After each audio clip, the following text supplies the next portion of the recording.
Hi, welcome to the LA Gold podcast, Success Uncovered, featuring LA's most successful game changers. I am your host, Essie Magic, and today I have a wonderful guest with me, Sofia Araya. Today we're going to be talking about spirituality on your path to success, and we're very excited about that topic. So welcome, Sofia. Yay, thank you for having me. I'm very excited too. I love spirituality and business and success, of course. Yeah, so it's a perfect match. So Yes. why don't we start out by having you tell us about yourself, tell the listeners about who you are, how you got started, and your business. Oh, okay. So I'm Chilean. I moved to LA 5 years ago. And when I came here, I was an interior designer, had worked with an architect, and I loved it. But I came here I went to UCLA Extension, started studying a little bit more, got a general business degree, social media, a little bit of realtor in there. It was like kind of all the things, you know.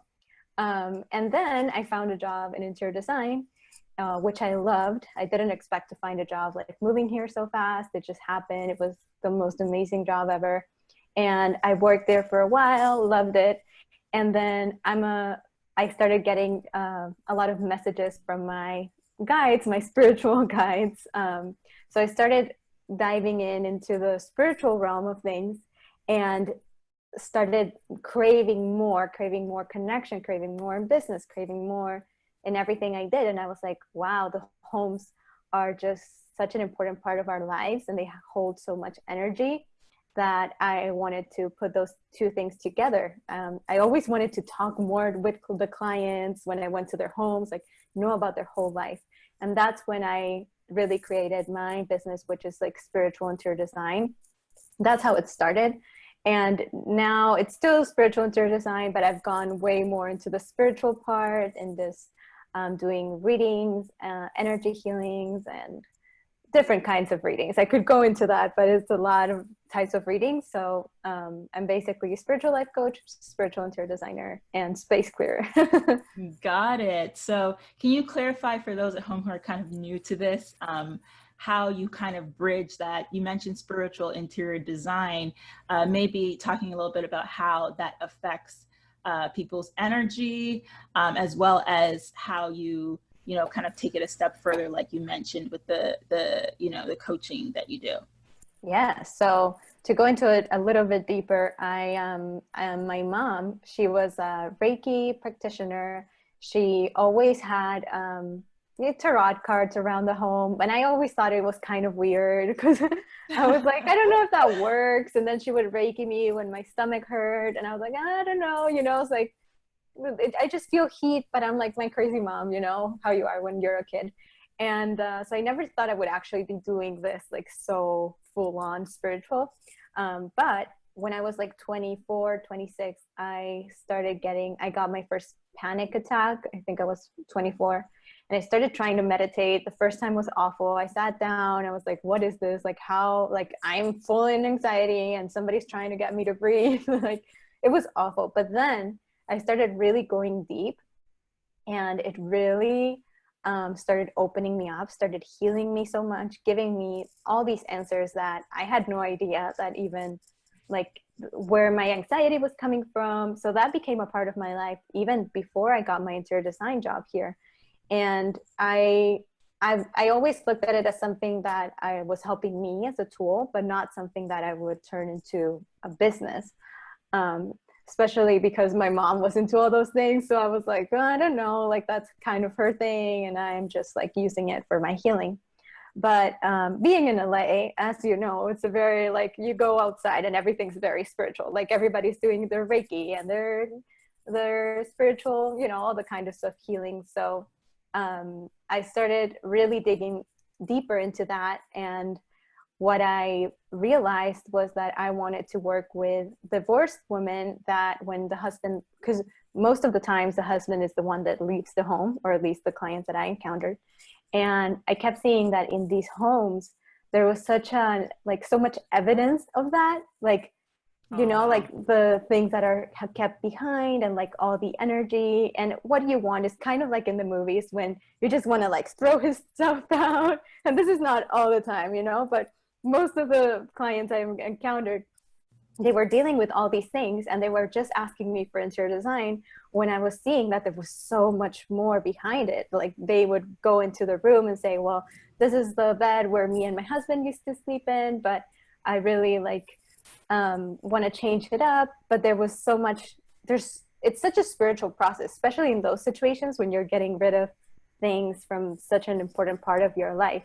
So that's when I was like, okay, I need to start incorporating this, because I kept getting messages. I started getting like, oh, like the bed should go here because of this and that. And I don't work with traditional like feng shui because I think it has a lot of superstitions and it gets people really scared. It's like Right. just like 2 days ago, I was at a client's house and they were telling me like, oh, like there's our closet has mirrors in it and we're not going to be able to sleep okay. And I was like, well, if you believe that, yeah, but I've been sleeping with a mirror and I'm fine. And I work, like, so when you read, what I do is I read the energy of a space and kind of like reading the energy of the person. So you would have like the chakras, and which are the energy centers in the body. So as I look at the body of a person, I can look at the energy of a home and kind of see where there's some darkness or where there's some things that you just want to move out, especially other people's energies. So that's what I started incorporating, especially with the divorced woman.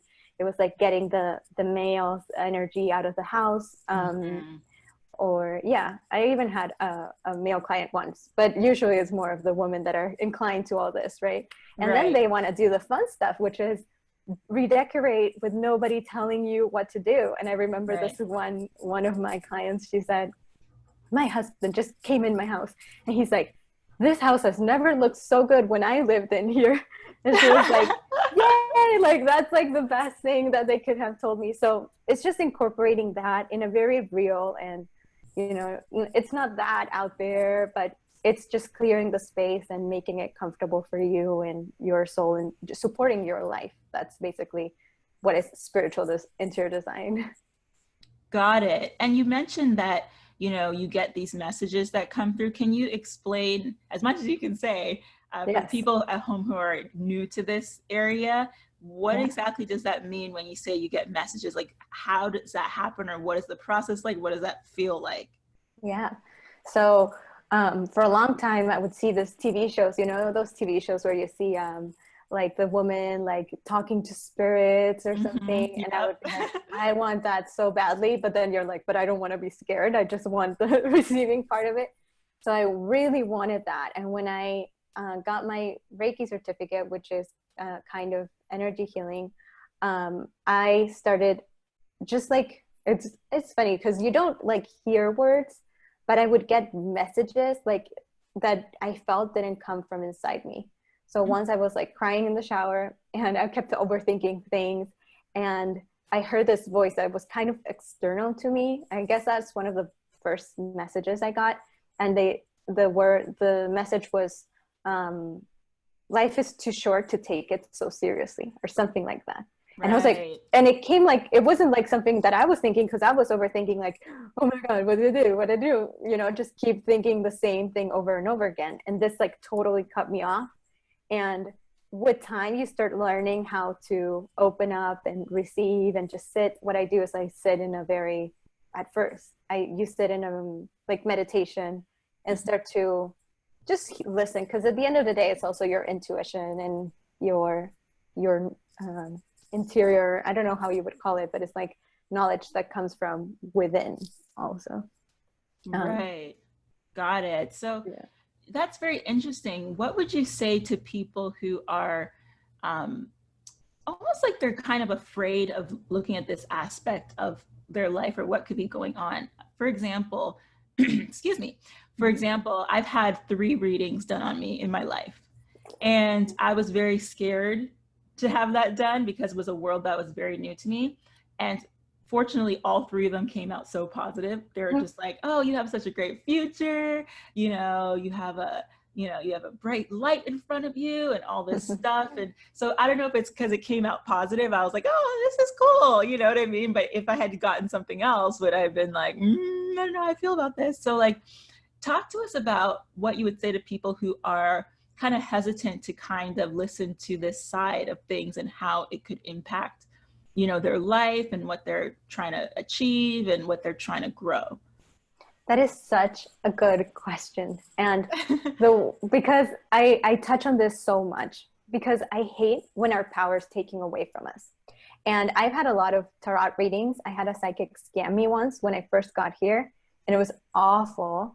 And she, you know, I took my friend on this reading. She wanted to have a tarot reading for her birthday, and she had a fight with her husband.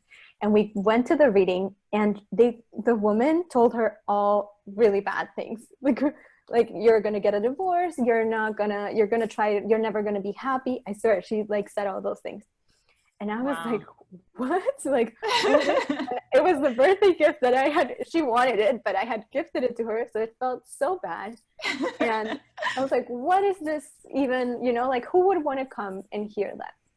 So the way that I work and with the things that I work, it's all for your highest good and your good self-development. So another one of my very, like the most popular thing I offer are Akashic Records reading, which is really hard to explain, but it's kind of like I access intuitively the book, what they call as kind of like the book of life, which is like all your information. But they will never, it's so sacred, the experience, that they will never give you anything that you can't handle. So in some cases, they will say like, you know, well, yeah, you need to watch out with this, like see this, but it's never from a fearful space. And they never tell you things that in the future. And this happened to me very recently because I stopped going to other readings and I just, you know, trust my intuition. But sometimes like I do with my friends, people that I trust and they trust their energy. But I had this reading, which one of my friends who I really trust guided me to this person. And he started giving me all this, like in 11 years, your life will be so different.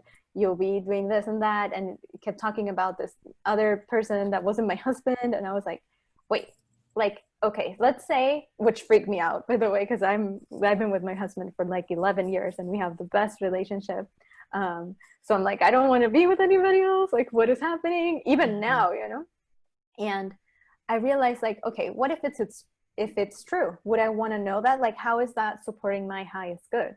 Right. I don't think it did, you know. I think if anything, it just helped me, you know, yeah, really deal with my fears and things. But that's something I never do. Like the records are very good at not telling you. Like it's a healing experience. Everything I do has to do with healing, and you get really cool information and stuff.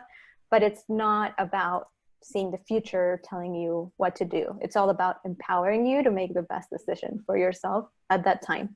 And we also have free will. So, you know, that's another whole other topic.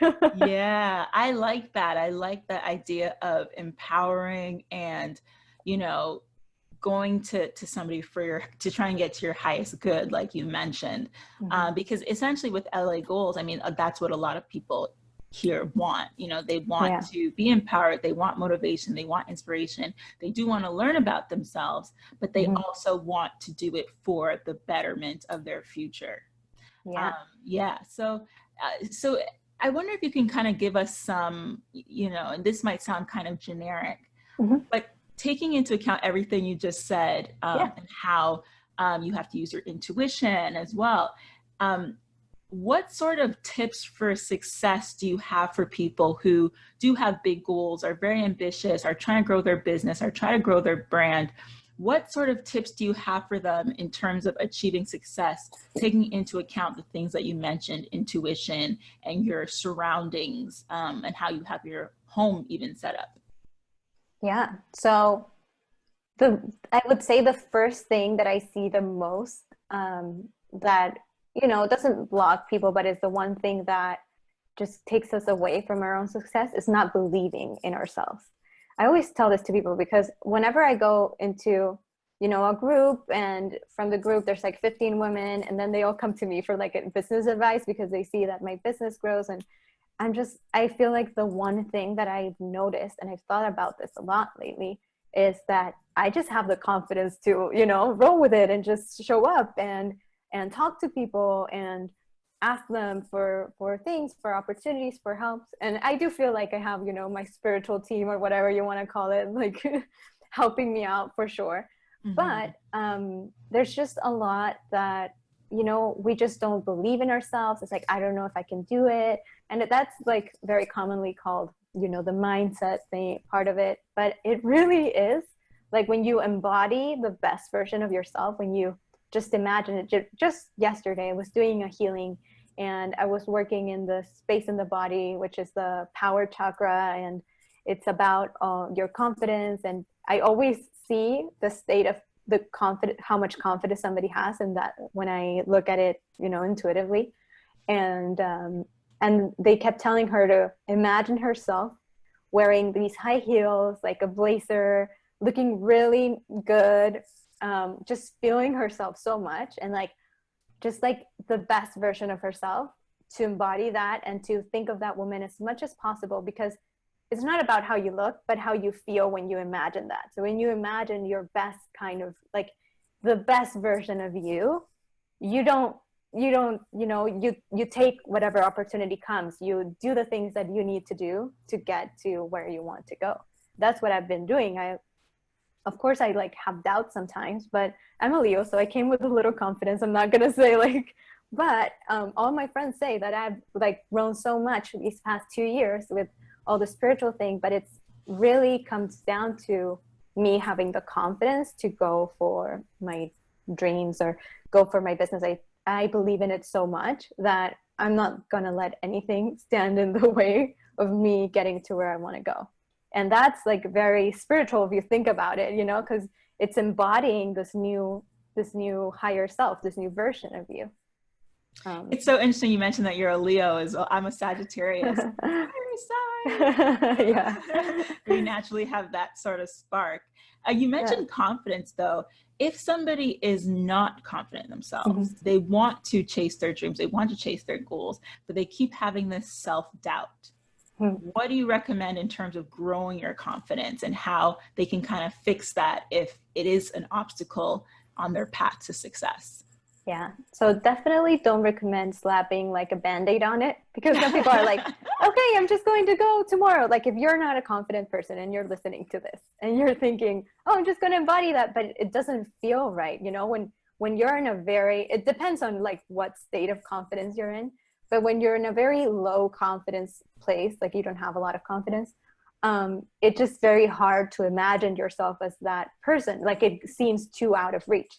So what I would do before doing that is really looking at where that came from. Because sometimes you will see, oh, when was the first time, something I always go through with my clients is like, when was the first time you felt that way?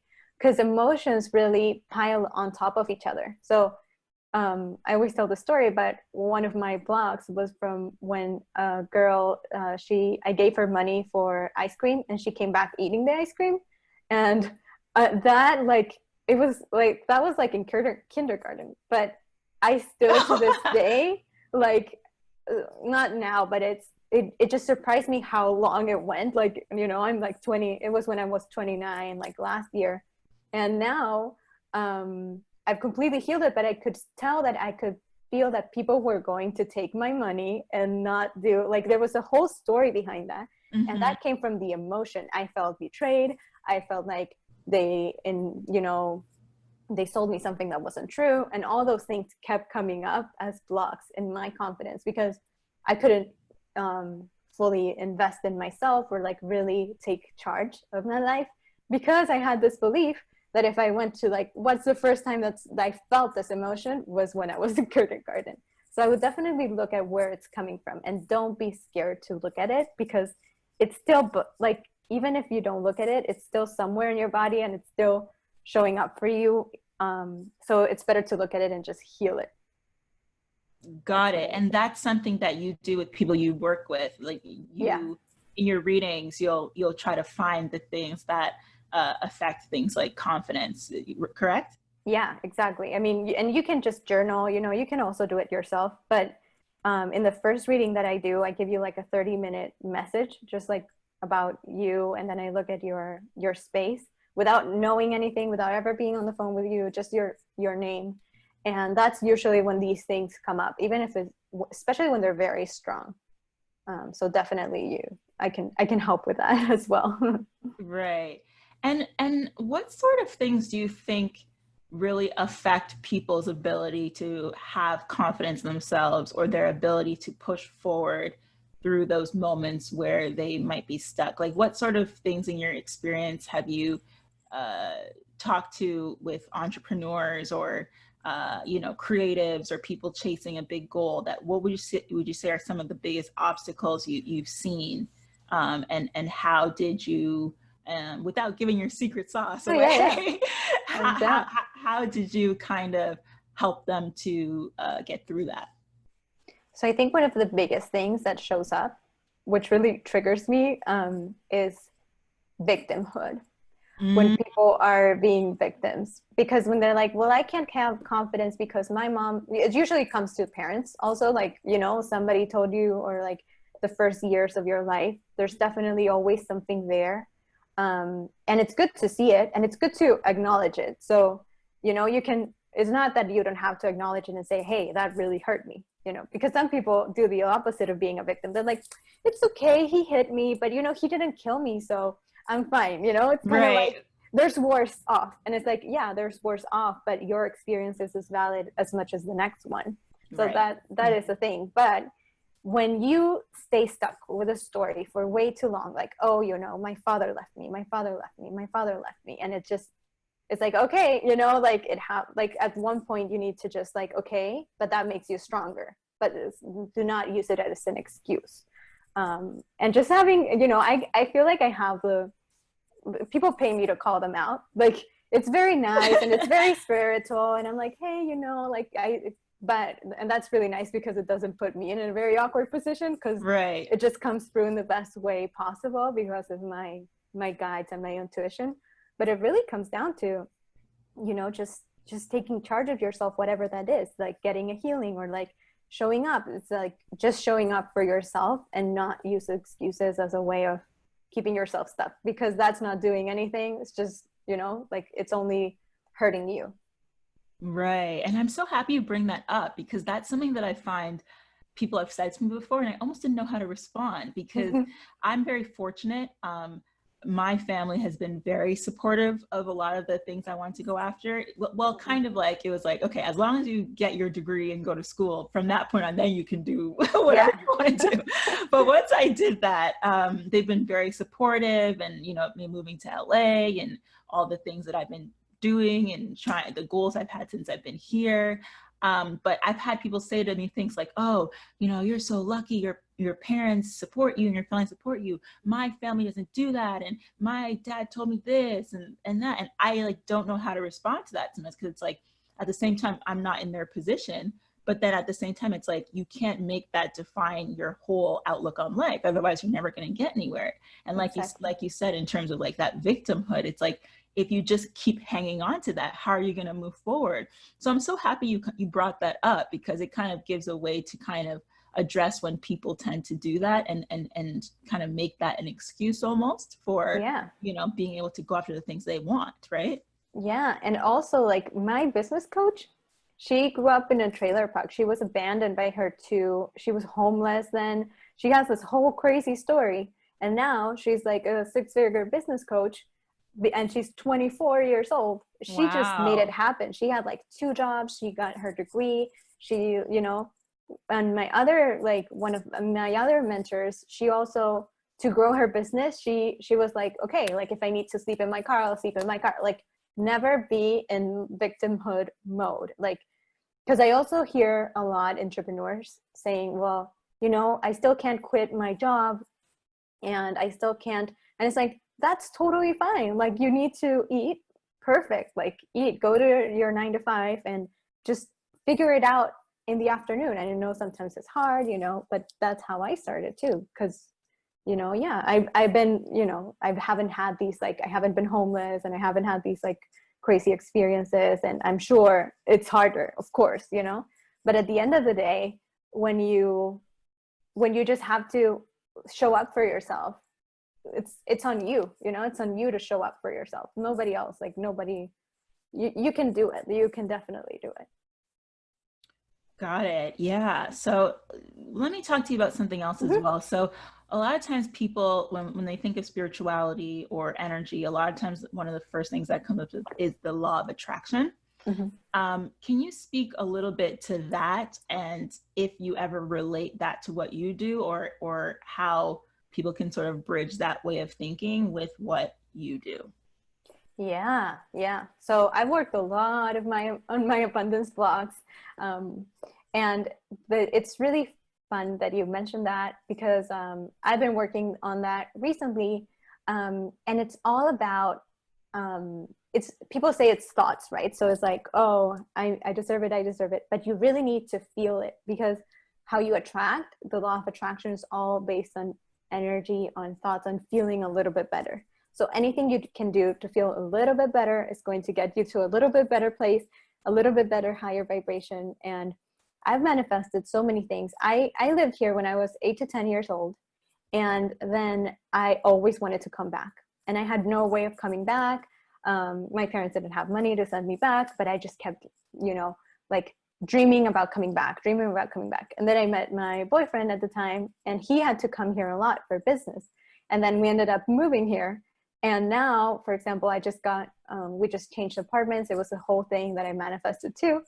And our bedroom, you open and you can see the Hollywood sign. It's just like the whole LA. And it's just like so magical. And I was thinking like, wow, I really manifested my dream life. And I would say like, since I started my own business, I've always worked so hard on how I feel, keeping positive.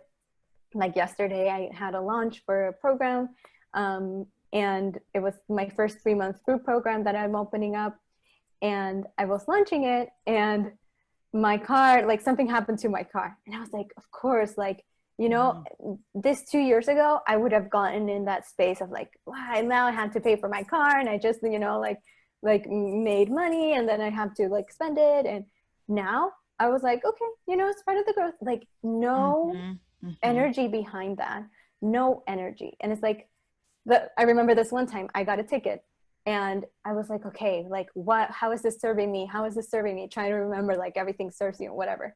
So I was like, and it was an unfair ticket, it was really unfair. So I was like really mad, but I was like, I'm not going to be mad, I'm just going to figure this out, this is going to bring me better things.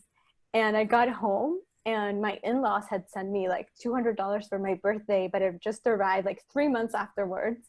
And I got home, and there was some cash, and I was like, okay. And my ticket was 60, so I paid the ticket. I was like, done. Like, like if you stay in that place and don't give in to when bad things happen, they will happen less and less. And I truly seen that in my life. But you really have to look at your subconscious thoughts and how you're feeling. It's so important. It's so important to look at how you're feeling and try to work through it. You see, you saying that reminds me of this bad experience that I had, that it's like one of those things where it's so easy to just kind of go into a self-loathing type of thing. And it was at the time my uncle had just passed away, and I had just come from his funeral. I left my car here in LA in our parking garage, and I had gone to the funeral in Texas. So obviously, what a funeral is like. It's a tough moment. And so I come back from the funeral, and as soon as I arrive back in LA, I get back to my apartment, I go to bed, wake up the next morning, ready to go to work, because I was ready to just get right back into things. And I go downstairs, and I see my car has been completely smashed, like broken into glass and smashed. And I was just like, obviously the very first thought that comes to your head is like, oh my, just what I need. I literally just came from a very emotional funeral. Now I've come back and my car is all smashed in. It was just the last thing, I needed in that moment. But I just said, okay, you know what? I just got to deal with it. It's happened.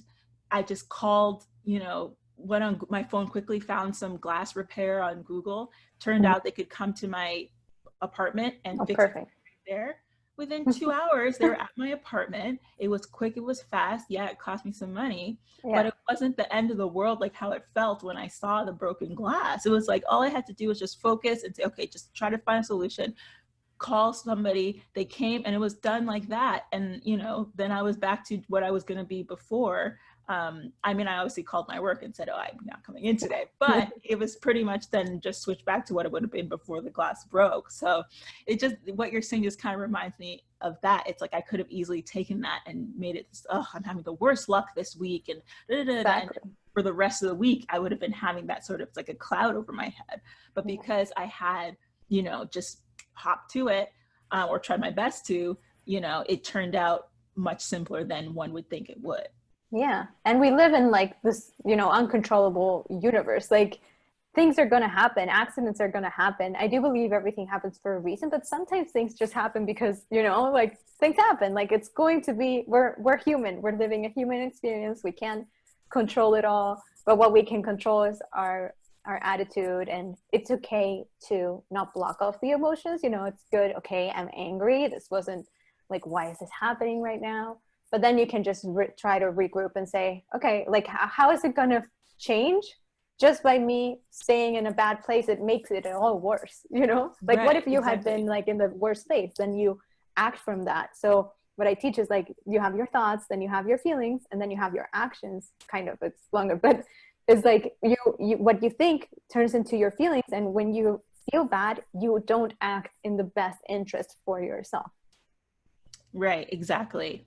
Yeah. Nice. Okay, so this actually wraps up part one of this episode, but all of you guys stay tuned, because we are going to be talking about the quarantine and your recommendations on how people should deal with the quarantine because of the coronavirus.